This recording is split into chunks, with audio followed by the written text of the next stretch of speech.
Welcome back to Kari's Confessions, a nonprofit exec tells all, your go-to podcast for nonprofit leadership insights, crisis management tips, and best practices to help you build an organization that's resilient, effective, and ready for anything.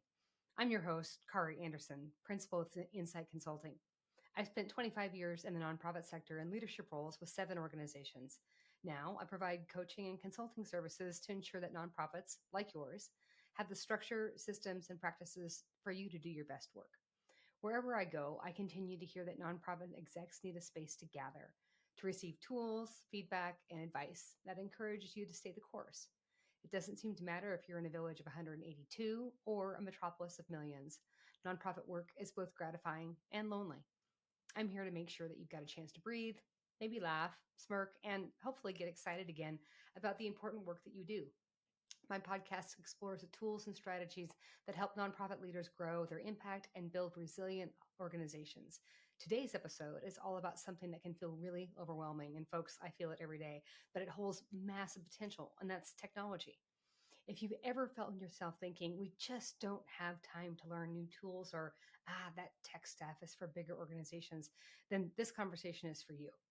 Because today we're going to demystify how digital tools can not only save your nonprofit time and money, but also elevate your leadership, streamline operations, and deepen engagement within your community. And if you're a small shop, like think less than 5 staff, or perhaps all volunteer led, there's no time like the present for you to get serious about how tech can really help you build efficiencies.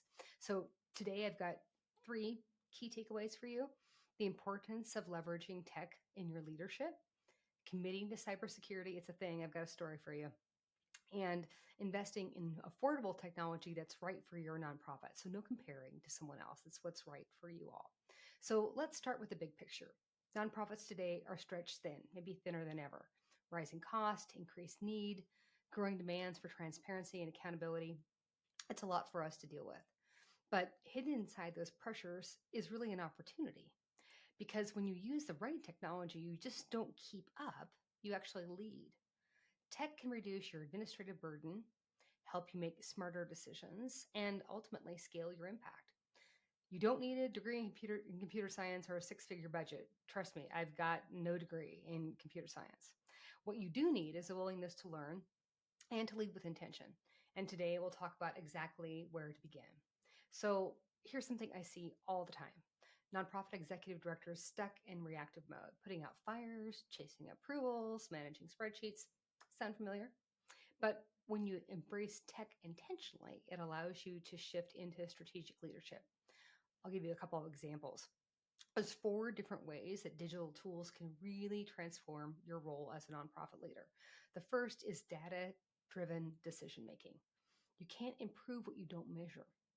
Dashboards and forecasting tools give you a real-time insight in what's working, what's not, and where to allocate resources. Enhanced team collaboration. So remote teams, we've all got them, right? No problem. Tools like Zoom, Slack, and Asana help to align your team, keep priorities clear, and let everyone stay connected, whether they're across town or across the state. Streamlined administrative tasks. So from automated emails to digital signatures, tech can free up your staff. That means you too. From tedious tasks, this means more time focused on relationships and mission delivery. And stronger board engagement. Online board portals, virtual voting, digital meeting tools increase participation and decision-making speed. Now, mind you, specifically with the board, your bylaws actually have to be updated to ensure that you can use those digital tools. So pro tip, take a look at where your bylaws are and what language might need to be changed. So the bottom line, the more tech handles, the more time you get for what matters most, and that's the people, programs, and planning for your nonprofit's future. So let's get practical. What tools are really moving the needle for nonprofits? Here are 3 categories to consider. 1, small procurement systems. And what do I mean by that? Well, these tools streamline purchasing while keeping you compliant. Think about automated workflows, vendor tracking, and budget dashboards. The result is better deals and fewer surprises for you. Now, I'm hoping that we all have a CRM right now, right? But that next tool would be a better donor management through your CRM system. A good CRM like Ariva, Donor Perfect, or Bloomerang does more than store addresses.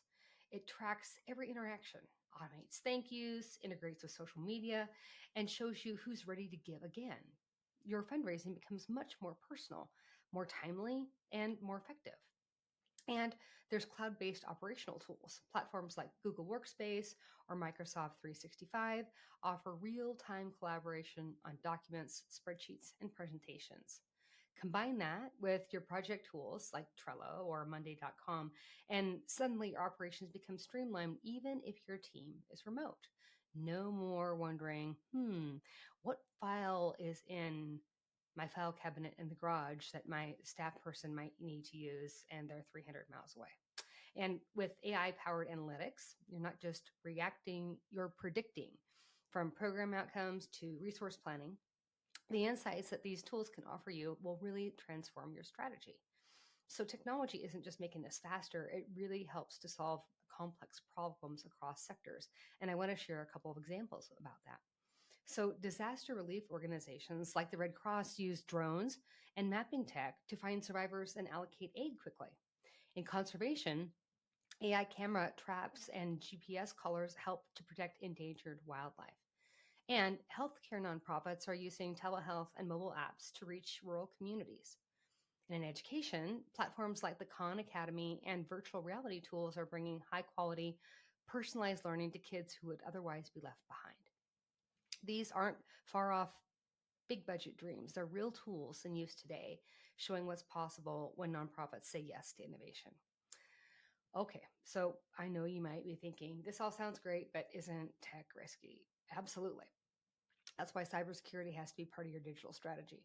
So here are a few basics that every nonprofit should implement: using strong passwords and multi-factor authentication. Quick little sidebar here. I use Stripe as my credit card processor. And in late December of last year, my Stripe platform was hacked. It is a bulletproof system. And it turns out that one of my contractors had inadvertently given my password to a subcontractor of theirs, and I had thousands of dollars that was had been repurposed by the hacker. Thankfully, Stripe was able to work with me to get it back and refund customers. But now I use a multi-factor platform called Bitwarden to make sure that only me has access to all the things, and everything has a different password. Thankfully, I don't have to remember them. I just remember a master key. So keep your software and antivirus protection up to date. Train your staff to spot phishing emails. No clicking on links, right? Keeping your data backed up regularly and encrypting it, and limit access to sensitive information. Like, think about me. Not everyone needs your banking information. You should have a master platform that encrypts all of that information. And don't forget compliance. Whether it's GDPR, CCPA, or PCI standards, we each have different depending on our subsector. The expectations around data privacy are rising, and you should have a privacy policy on your website.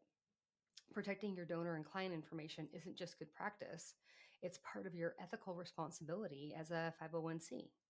For smaller nonprofits, even simple tools like password managers, remember my example, and security training make a huge difference. And yes, cyber insurance is a smart safety net as well. Add that to your board policies. So let's talk affordability. You don't have to go this alone. There are incredible discounted and free tech programs designed just for nonprofits. Here are a couple. Microsoft for Nonprofits offers Office 365 and Azure credits, often for free. Google for Nonprofits gives you access to Google Workspace, which we all should be using. 10 grand in monthly Google ads, people, 10 grand. And YouTube benefits. TechSoup, for those of you not familiar yet with that platform, connects you with deeply discounted software and hardware from hundreds of partners. And Salesforce's Nonprofit Success Pack provides 10 free licenses and some CRM functionality. Here's your next step. For sure, get validated with TechSoup. Once that's done, a whole world of resources opens up. And before you dive in, create a tech wish list aligned with your strategic goals. Don't just chase the shiny things. focused on what your organization needs most. So let's recap. Technology is no longer optional, it's essential for all of our small businesses. Whether you're looking to improve internal collaboration, enhancing donor engagement, strengthening service delivery, or ensuring data security, smart tech adoption allows you to lead your organization with greater clarity and capacity. So, what's your next move? Maybe it's exploring a new CRM, or getting your staff trained on cybersecurity, or applying for that Google Ads grant. Whatever it is, start small, but start strategically. Your leadership sets the tone for how your organization approaches the digital future.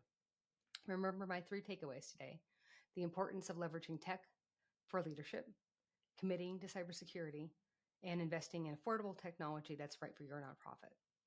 Thanks for joining me today. If you found this episode helpful, consider sharing it with your board or leadership team, and subscribe for more practical strategies on building a resilient, innovative nonprofit.